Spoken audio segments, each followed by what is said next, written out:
dankie dat U ons roep vir 'n dieper verhouding met U. Here, dankie dat U besig is om U kerk te bou. Here, dankie dat U besig is om U bruid gereed te maak vir die bruidegom. Father, thank You that we can stand before You as a people, children of a living God. And Father, I pray that as we spend time in Your word this morning, soos ons tyd in U woord spandeer, Here, dat U in ons gees sal openbaar dit wat U vir elkeen van ons het vanoggend. Vader, dat daar soveel meer is as net die gewone. Dat daar soveel meer is as net dit waaraan ons gewoond is, Here.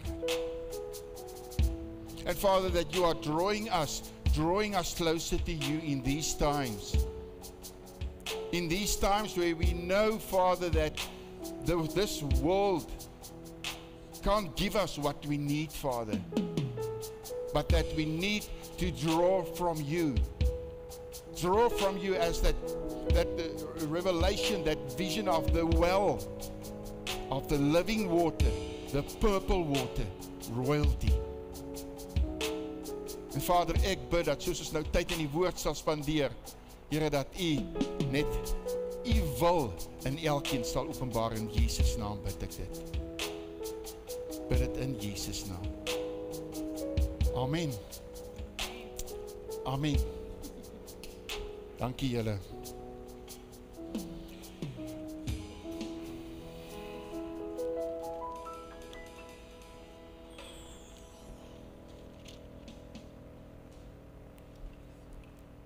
Ek wil hê jy moet bly in dit wat die Here doen vanoggend. Om net sy Heilige Gees toe te laat en te aanhou te werk in jou vanoggend. My boodskap opskrif is word die geliefde, becoming the beloved. Vir van ons mag het vreemd klink, vir van ons mag het klink, maar ek is 'n kind van God, maar ek vertrou dat die Here deur sy Gees openbaring in ons gees sal bring. Openbaring in ons gees sal bring van, wat is dit om 'n geliefde van Hom te wees? Iemand het vir my oor die naweek, is 'n vrou wat jare vir ons bid, al soos 'n intercessor oor ons lewe, en sy vra vir my, wat ervaar ek? Sy het vir my 'n video gestuur, dit wat leiers sê, en toe vra sy my, wat ervaar ek in my gees?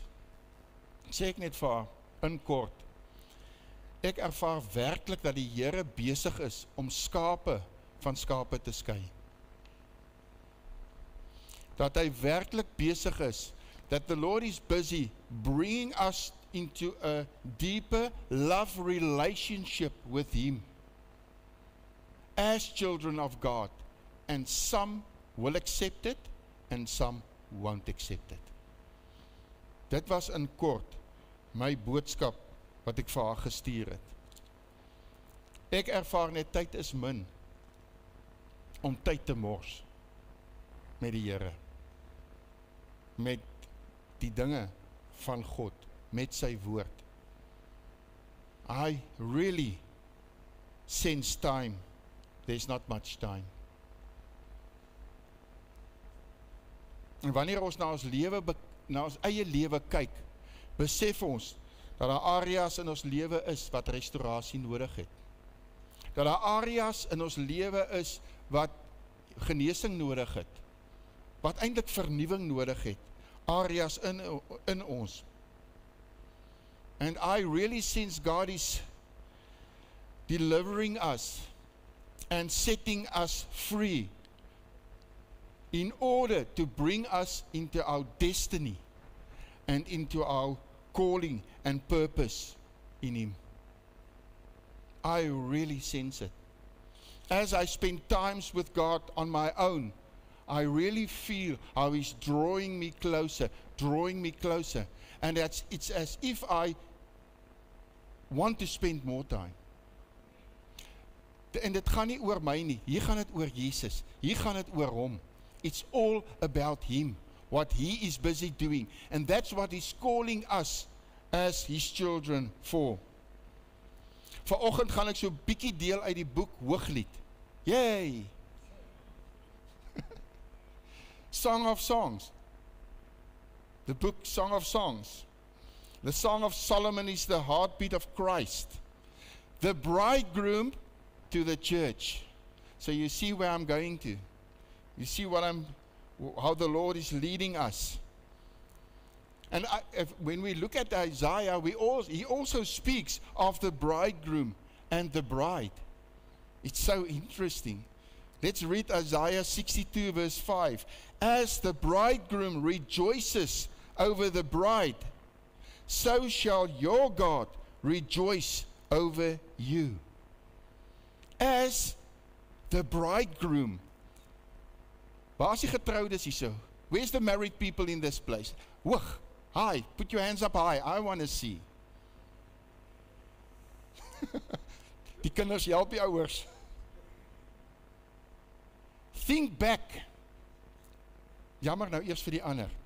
Think back to the day you were standing together, getting married. And at the end of the sermon, usually the pastor or the person marrying you say, look to one another. Think back of that day. This scripture is saying, as the bridegroom rejoices over the bride. Wil iemand dit waag om vir my te sê, jou gevoel, of hoe jy gevoel het op die dag? Opgewonde? Happy? Jesus, ek wil tyd spandeer.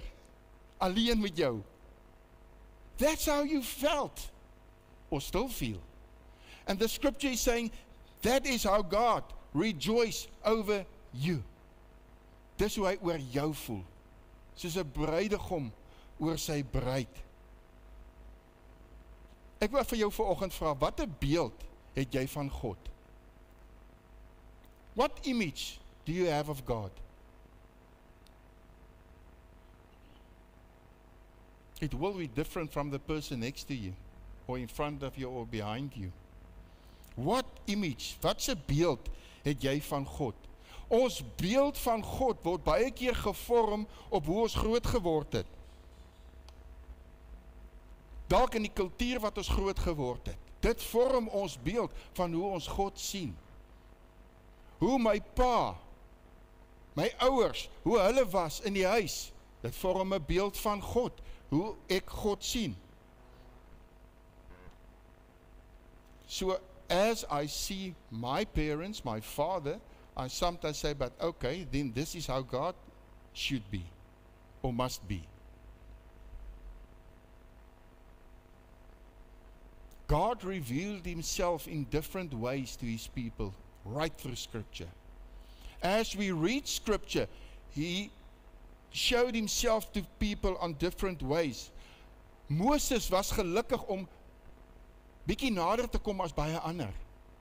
Maar hy het nog steeds nie die volheid van God gesien nie. Hy het net 'n gedeelte gesien. Net 'n gedeelte. And then we can ask ourselves, in what role did Jesus come? In what role did Jesus come? Again, I will get a lot of answers, different answers. When we look at the 4 Gospels, it presents him clearly as the bridegroom. Clearly as the bridegroom, Jesus is called the bridegroom, coming for his bride. En ek wil hê jy moet in jou geestes oorsien die dag toe jy getroud was. Die tafels, die mooi, jou bruid, die bruidegom.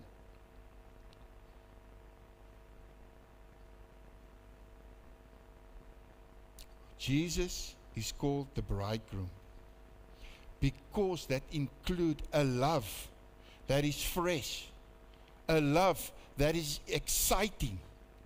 That is what it is. And a love that is passionate. is coming for his bride. And when we look at Genesis, right in the beginning in Scripture, God planted a garden eastward in Eden. In die ooste kant van die tuin van Eden het hy in Eden, aan die ooste kant van Eden, wat het hy gedoen? Hy het 'n tuin geplant. 'n tuin geplant. And when we look at Scripture, it was never called the Garden of Eden. It was called the Garden in Eden. So many times you want to say it's the Garden of Eden. No, it's the Garden in Eden. Die tuin in Eden. And Eden means delight or pleasure. Interessant. Daar is dit. Genot of plesier. Dit is wat die tuin van Eden beteken. Die tuin in Eden beteken genot of plesier. And God wanted man to know that the primary reason of his existence is to experience the pleasure of being loved by God. Experience the pleasure of being loved by God. That's why the name of Eden, this garden and Eden mean delight or pleasure. We are saved so that we might love and be loved by God. Jesus our bridegroom, as we are the bride. Soos wat ons die bruid is, hy die bruidegom. Want ons weet, daar's baie bewoordings oor hoe ons Jesus sien, maar hy het gekom vir sy bruid. Jesus is nie soos 'n bruidegom nie. Hy is die werklike bruidegom. Ek en jy, ons is nie soos 'n bruid nie. Ons is werklik die bruid van Christus, maar dan in dit is daar nog steeds onderskeid. Dit mag vir jou miskien vreemd klink, maar in dit is daar nog steeds onderskeid. En die huwelik van die lam is ook 'n werklike gebeurtenis wat aan die einde van die eeu gaan kom. Baie mense vat die Bybel en hulle lees hom en hulle dink dit is fiksie. Die woord van God is 'n realiteit. This book, the Word of God, is a reality, written by the Holy Spirit, guided by the Holy Spirit. This isn't fiction. This is the Word of God, given to us. En as ons kyk na die boek Hooglied, baie interessant, dit roep die mens tot 'n dieper wysheid van wie Jesus is. Vanuit 'n plek van intieme kennis, intieme tyd, intieme verhouding met hom. Dis waarvoor hy ons roep. Dis waarvoor hy elke kind roep. En as ons kyk na die lewe van Jesus, het hy niks gedoen as hy nie eers by sy Vader gehoor het nie. Niks gedoen soos wat God hom gelei het nie. He was totally obedient to him. Totally obedient to him. Adam, when we look at Adam, he was made in the image of God. And interesting, this morning, it also came out in intercession about the image of God. He was made in the image of God. And God is calling us to imitate Jesus on earth. To live according to his word.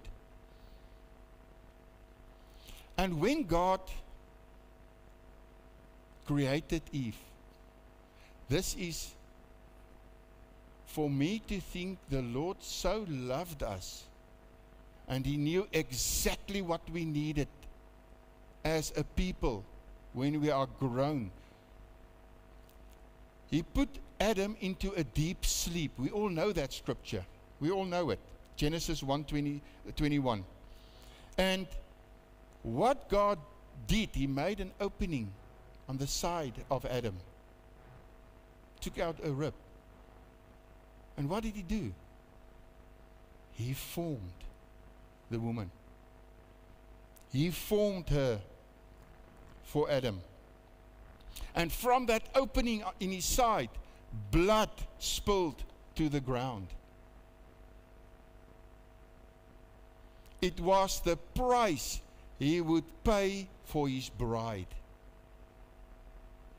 The price Adam had to pay for his bride, blood spilled on the ground. Back to Jesus on the cross. What happened there? The same pattern was followed when Jesus was crucified. Jesus too entered into a deep sleep of physical death on earth.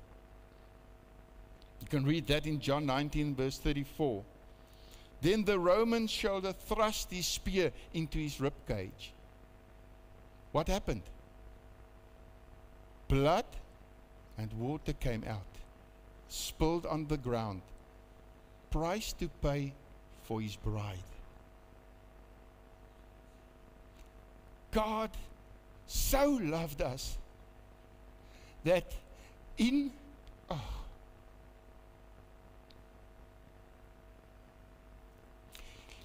He's got patterns in His Word where He brings us and show us how everything that He does is because of His love for us as a people.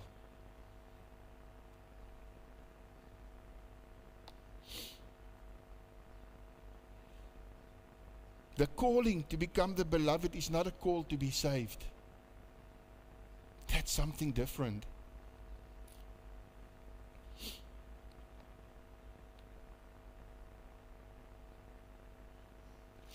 It's to become more than just saved. It's to become more than just saved. The call to become His bride. In the Song of Solomon, we read that we need to fall in love with our bridegroom. We need to fall in love with him. Ons moet verlief raak op hom. And when we look at the first verse in Song of Solomon, Song of Songs, it begins with a request for love, with a bold cry of affection. Let's read it. Song of Solomon, verse 1 to 2. Let him kiss me with the kisses of his mouth, for your love is better than wine. There's a cry out for more than just being. There's a cry for coming closer. En wanneer ons kyk na 'n soen is 'n simbool van 'n noue verhouding tussen 'n bruid en 'n bruidegom. 'n Noue verhouding, 'n intieme verhouding tussen 'n bruid en 'n bruidegom. Ons weet daar's baie verskillende soene. Daar kan 'n soen op die hand wees, 'n soen op die voorkop, en dit toon respek of vriendskap. Ons sien dit, ons weet verskillende kulture gebruik verskillende maniere. En dit is mooi. Maar die soen op die mond word deur die bruid gehou vir die bruidegom. Die bruidegom hou ook weer sy soen vir die bruid. The bride holds her kisses for the bridegroom. I want to come closer to you. I want to know more about you. En om naby aan iemand sy gesig te kom, moet jy daardie persoon nogal goed ken. Dink nie jy gaan enige iemand toelaat om naby aan jou gesig te kom nie. Jy moet daai persoon goed ken, maar jy gaan nie enige een in jou spasie toelaat nie. Toe God die wêreld geskep het, het hy dit gedoen deur te spreek. Hy het gespreek. Daar was nie aanraking nie. Toe dit by die mens kom, het hy egter laag aarde toe gebuk en Adam liefdevol met sy hande gevorm. Wow. sy liefde vir jou, sy liefde vir my. Nadat hy vir Adam gevorm het, het hy nog nader beweeg aan hom. Hy het nog nader beweeg. Kom ons lees dit, Genesis 2 vers 7. En die Here God het die mens geformeer uit die stof van die aarde en in sy neus die asem van die lewe geblaas. So het dan die mens 'n lewende siel geword. God vorm hom en toe buig hy nog laer en hy blaas asem in sy neus. Hy het met sy wese, met sy gesig, hy het nader beweeg aan die mens en hy blaas asem in sy neus. This just shows us the intimacy that God wants with us as His bride, preparing His bride for Him as the bridegroom. And we so often speak of servant, of friend, of son, sometimes of the bride. Am I right? Ons sê ons baie keer, 'n dienaar, 'n vriend, 'n seun, 'n dogter. Ons praat baie daaroor. The degree of intimacy that we can enjoy with God is also dictated by how we see ourselves as His own. How do I see you, Lord?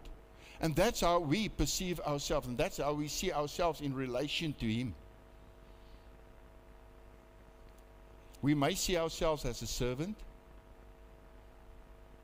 We may see ourselves as a friend, as a son, a daughter, or as the bride. You decide. It's a decision you need to make. Let's look at the following. A servant prepares the bed of his master.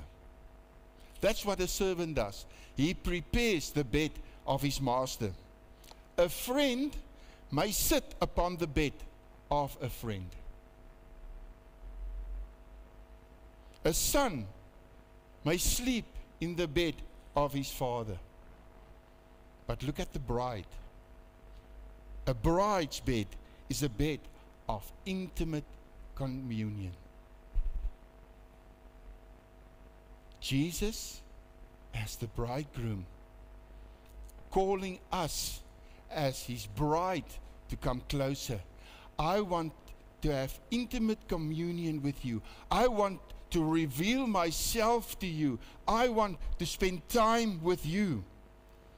The deepest intimacy with God is bridal intimacy. Him being our bride. And that is born from true intimate encounters with God. True intimate encounters with Him as our bridegroom. En dit is die plek waar God ons wil kry. Ons kan so besig wees met die alledaagse, ons kan so besig wees met dit wat ons geroep is om te doen, maar die Here soek ons nog steeds een kant ook. Ek roep jou as my bruid om nader te kom. Dis wat hy vir ons sê. And being His bride has nothing to do with gender. Nothing to do with gender or marital status. En vir ons as manne is dit soms moeilik. Jesu. Gewoonlik as ek trou, toe ek getrou het met Sonja, ek was die bruidegom. Nou moet ons as mans die shift maak, maar ek is eintlik die bruid van Jesus. Hy is my bruidegom. Niks te doen met geslag nie. Niks te doen met my huweliksstatus nie. Want hy kom, Jesus kom as die bruidegom, om sy bruid te kwaad. Ja nie, dan wil ek die bruid wees. Ek wil die bruid wees. Ek wil deel wees van dit wat gebeur. En om sy bruid te wees, is 'n kondisie van die hart. Dit is wat dit is. Fisiologies is 'n vrou se liggaam so ontwerp om die houer van haar man se liefde te wees. Ja, dis so mooi. Fisiologies is die vrou so ontwerp. Sy is die houer van haar man se liefde. Sy is deur God geskape om haar man in haarself te neem vanuit 'n plek van liefde. Nou ons siel is so ontwerp om die liefde van God te ontvang. Jou siel, my siel, as die bruid van God, as die bruid van Jesus, die bruid van Christus, is ons so ontwerp om sy liefde te ontvang.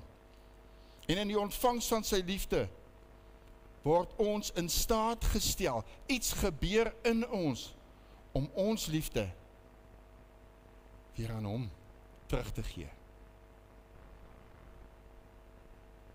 Hy kom, hy plaas sy liefde in ons. Ek het 'n keuse. Ek kan dit aanvaar, of ek kan dit weier. As ek dit aanvaar, dan kom ek en ek gee my liefde aan hom terug. Kyk wat staan in 1 Johannes 4 vers 19.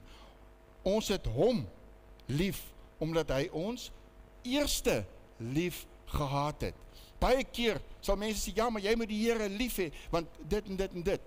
Nee, hy het my eerste lief gehad het, daarom moet ek hom lief hê. Daarom moet ek hom lief hê. Hy vir my, hy vir jou, eerste lief gehad. En hoe intiemer 'n verhouding word, hoe meer behoefte het jy daar aan privaatheid. Hoe intiemer 'n verhouding word, hoe meer wil jy tyd spandeer met daai een, alleen. Om die geliefde te word is 'n oproep. It's a calling to a deeper, more intimate relationship with Jesus as our bridegroom. Ja, hy is ons vriend. Ons is sy diensknegt. Daar's 'n plek vir dit alles in die verhouding tot God, maar hy roep ons as individue en as kerk, as the bride, come closer. Come closer. Wat beteken dit om die geliefde te word? Wat beteken dit om die bruid van Christus te word? En wie almal word geroep, maar ongelukkig gaan almal nie daai keuse maak nie. En ek sê dit nie, die woord sê dit. Die woord van God sê dit. Maar ek wil hê ons almal moet die keuse maak. Elkeen van ons moet daai keuse maak. En sê, ja Here. Wanneer ons kyk na die Jode, baie interessant. In hulle kultuur word die bruidegom word vir die bruid uitgekies. Julle weet dit, né? So, kom ons sê, ek is nou die persoon wat gaan trou, ek en my vrou, kom ek gebruik ons as voorbeeld. Sy het nie 'n keuse nie. Daar is vir haar gesê, sy moet daai persoon trou. Van julle wat julle koppe skud. Maar weet jy wat? Nog steeds, in die Joodse kultuur, het daai vrou 'n keuse gehad, of sy met daai persoon wil trou of nie. Sy kon nee sê. Sy kon nee sê. Net so, het ek en jy 'n keuse om ja te sê vir Jesus die bruidegom of nie. Om in daai intiemer verhouding met hom te kom. It's a decision we need to make.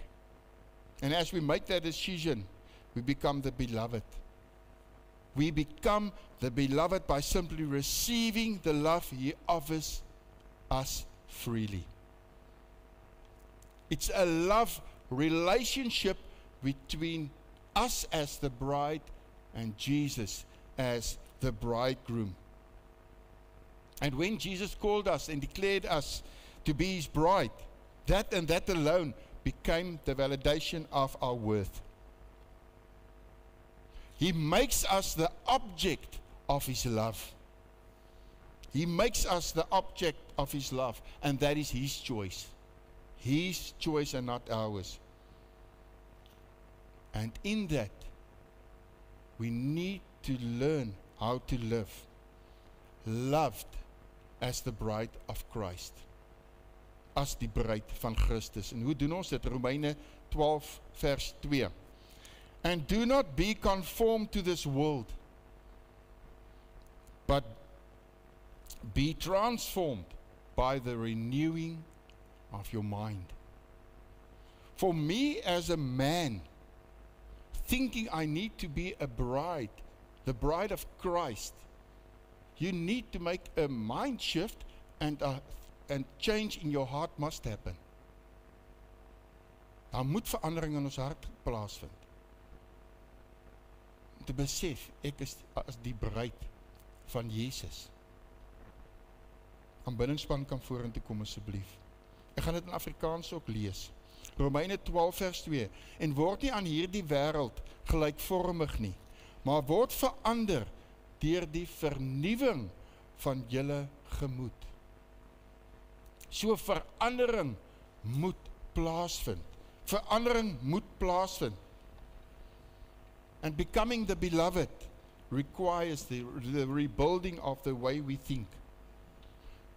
Rebuilding, changing the ways we think, so that our heart and mind becomes a dwelling place for God's love and His presence. A dwelling place for His love and His presence. And when we look at the Song of Songs, it begins with a Shulamite expressing a desire to be in a deeper relationship with her King. Deeper relationship. I want to come closer. I want to come closer. One which afforded her holy kisses. It's worthy. I want to come closer. You are worthy of my kisses. You are worthy of my kisses. The reward is that we are led into an intimacy of communion and fellowship with Jesus. That's the reward. Intimacy of communion with Jesus. The only place that He can reveal His love to us. Him being our bridegroom. We as His bride. Being His beloved. Father, I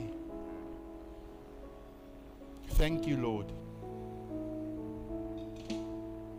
that you are calling us as an individual, that you are calling us as a church to be the beloved, to be the bride. Father, we can be a servant, we can be a friend, we can be a son and daughter, but Father, you are calling us in these times that we are living in as coming closer, as the bride of Christ, our bridegroom.